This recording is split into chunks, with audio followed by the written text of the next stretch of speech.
Perkenalkan, nama saya Rifelo Joshua Sengke dari kelas 3B KBG. Asal saya dari Amurang, NIM saya 23012049. Motivasi saya belajar teknologi beton adalah untuk menambah pengetahuan saya dalam struktur beton.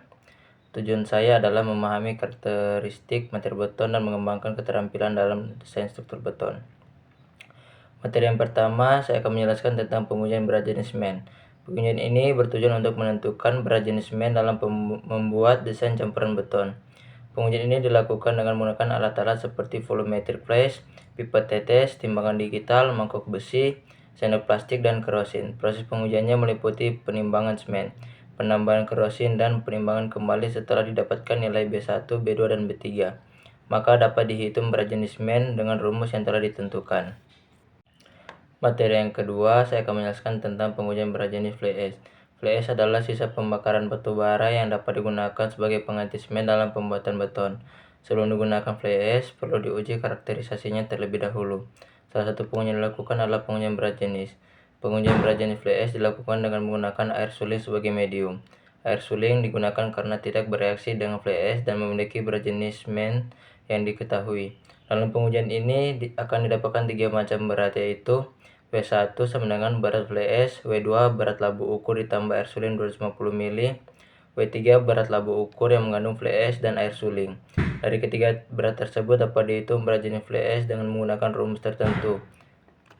Materi yang ketiga, saya akan menjelaskan tentang pengujian karakterisasinya semen, yaitu kehalusan semen. Pengujian ini bertujuan untuk mengetahui kalau semen, di mana kalau semen itu merupakan faktor yang mempengaruhi reaksi antara semen dan air. Pengujian ini menggunakan ayakan nomor 35 dan dilakukan dengan menimbang berat semen sebanyak 500 gram. Kemudian dibagi menjadi 2-3 bagian untuk mempermudah mengayak semen. Dengan demikian, kita dapat mengetahui persentase berat lolos dan berat tertahan. Pada pengujian ini, kita mendapatkan hasil berat tertahan sebesar 2,1% dan hasil berat lolos sebesar 97,9%. Materi yang keempat, kehalusan fly ash.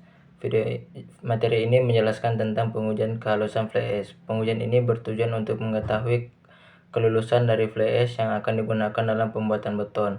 Pengujian dilakukan dengan menggunakan ayakan nomor 35 dan kuas. Hasil pengujian menunjukkan bahwa fly ash yang diuji memenuhi syarat TTM C618 dengan persyaratan maksimal berat lolos 66% atau berat tertahan 34%. Materi yang kelima, saya akan menjelaskan tentang pengujian pH fly ash. Fly ash dibedakan menjadi 2 kelas, yaitu kelas F dan kelas C. Perbedaan utama antara kedua kelas ini adalah kadar kalsium oksida. Kelas F memiliki kadar kalsium oksida kurang dari 10%, sedangkan kelas C memiliki kadar kalsium oksida lebih dari 10%. Langkah-langkahnya adalah sebagai berikut.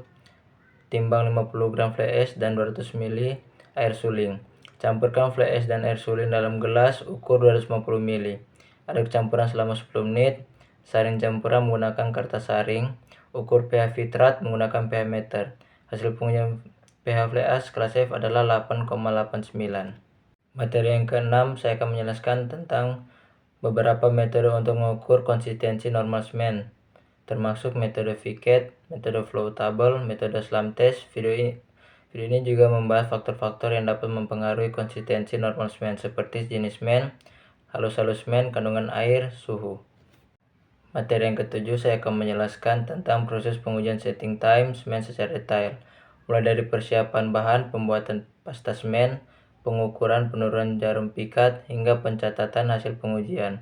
Hasil pengujian setting time semen yang diperoleh dalam materi ini memenuhi syarat setting time semen pada ASTM C15004, yaitu initial setting time minimal 45 menit dan final setting time maksimal 375 menit. Materi yang ke-8, saya akan menjelaskan tentang pengujian konsistensi normal dilakukan dengan cara membuat pasta, semen, dan fly ash dengan berbagai kadar air. Kemudian mengukur penurunan jarum pikat setelah 30 detik. Kadar air yang menghasilkan penurunan jarum pikat sebesar 10 mm adalah konsistensi normal. Hasil pengujian menunjukkan bahwa penambahan fly ash sebesar 30% dari berat semen meningkatkan kebutuhan air sebesar 1,5%. Hal ini disebabkan oleh sifat fly ash yang higroskopis, sehingga membutuhkan lebih banyak air untuk mencapai konsistensi yang sama. Menjelaskan tentang materi yang ke-9 tentang pengujian setting time binder. Dilakukan dengan cara membuat pasta binder dengan kadar air tertentu. Kemudian mengukur penurunan jarum pikat setelah 30 detik. Initial setting time adalah waktu binder mulai bereaksi dengan air dan menunjukkan penurunan jarum pikat sebesar 25 mm. Final setting time adalah waktu binder sudah mengeras dengan menunjukkan penurunan jarum pikat sebesar 0 mm. Yang ke-10, saya akan menjelaskan pengujian ayakan agregat dilakukan dengan cara menyiapkan agregat kering, kemudian diayak menggunakan ayakan dengan ukuran lubang tertentu. Berat agregat yang tertahan pada setiap ayakan dicatat, kemudian dihitung presentasi berat agregat tertahan terhadap berat total agregat. Saya akan menjelaskan tentang materi yang ke-11, pengujian berat jenis dan resapan agregat halus dilakukan dengan cara menyiapkan agregat halus dalam keadaan SSD, kemudian ditimbang beratnya. Agregat halus dimasukkan ke dalam gelas ukur dan diisi air sampai volume tertentu. Kemudian diaduk untuk mengeluarkan gelembung utara. Setelah itu, air ditambah sampai volume tertentu dan ditimbang beratnya. Agregat halus kemudian dikeringkan dalam oven dan ditimbang beratnya. Materi yang ke-12, saya akan menjelaskan tentang pengujian ini bertujuan untuk menentukan berat jenis agregat kasar. Dalam keadaan SSD dan kering serta resapan air dari agregat kasar, pengujian berat jenis dan resapan agregat kasar dilakukan dengan cara menyiapkan agregat kasar dalam keadaan SSD, kemudian ditimbang beratnya. Agregat kasar dimasukkan ke dalam gelas ukur dan diisi air sampai volume tertentu. Kemudian diaduk untuk mengeluarkan gelembung udara. Setelah itu, air ditambahkan sampai volume tertentu dan ditimbang beratnya. Agregat kasar kemudian dikeringkan dalam oven dan ditimbang beratnya. Yang ke-13, saya akan menjelaskan tentang pengujian ini bertujuan untuk menentukan berat volume agregat kasar dalam keadaan kering dan SSD serta kelembaban agregat kasar. Pengujian berat volume dan kelembaban agregat kasar dilakukan dengan cara menyiapkan agregat kasar dalam keadaan kering oven. Kemudian ditimbang beratnya.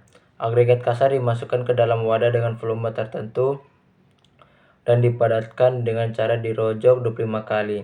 Setelah itu, agregat kasar ditimbang kembali. Untuk pengujian kelembaban, agregat kasar ditimbang dalam keadaan basah dan kering oven.